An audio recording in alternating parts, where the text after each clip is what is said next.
ಗುಬ್ಬಿಯ ರೈಲು ಪ್ರಯಾಣಿಕರಿಗೆ ಇವತ್ತು ನಿಜಕ್ಕೂ ಹಬ್ಬದ ವಾತಾವರಣ.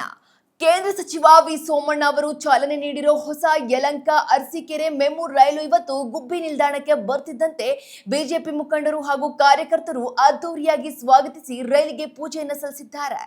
ಇನ್ನು ಈ ರೈಲು ಬೆಳಗ್ಗೆ 9:19ಕ್ಕೆ ಮತ್ತು ಸಂಜೆ 3:32ಕ್ಕೆ ಗುಬ್ಬಿ ನಿಲ್ದಾಣಕ್ಕೆ ಬರಲಿದ್ದು ಆಫೀಸ್ಗೆ ಹೋಗೋರು ಅಥವಾ ದೈನಂದಿನ ಪ್ರಯಾಣ ಮಾಡೋರಿಗೆ ಈ ಟೈಮಿಂಗ್ ತುಂಬಾನೇ ಹೆಲ್ಪ್ ಆಗಲಿದೆ. ಈ ಹೊಸ ಸೌಲಭ್ಯವನ್ನ ಎಲ್ಲರೂ ಸದುಪಯೋಗ ಪಡಿಸಿಕೊಳ್ಳಿ ಅಂತ ಬಿಜೆಪಿ ತಾಲೂಕು ಅಧ್ಯಕ್ಷ ಬಲರಾಮಯ್ಯ ಮನವಿ ಮಾಡಿದ್ದಾರೆ. ಒಟ್ಟಿನಲ್ಲಿ ಗುಬ್ಬಿ ಜನತೆಗೆ ರೈಲ್ವೆ ಇಲಾಖೆ ಒಂದು ಒಳ್ಳೆ ಗಿಫ್ಟ್ ಕೊಟ್ಟಿದೆ ಅಂತಾನೆ ಹೇಳಬಹುದು.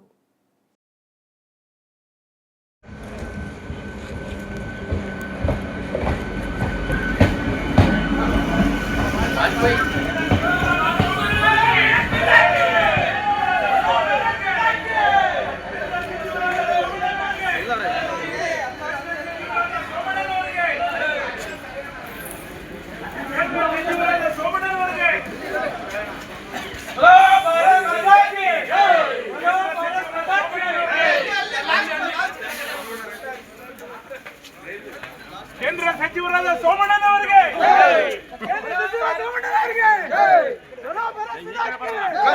ಸೈಡ್ ಹೋಗೋಣ, ಹಂಗೆ ಸೈಡ್ ಹೋಗೋಣ.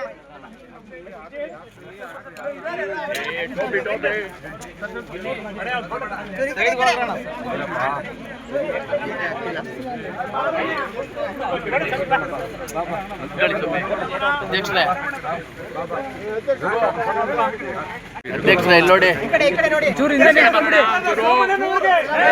ಕೇಂದ್ರ ಸಚಿವರಾದ ಸೋಮಣ್ಣನವರಿಗೆ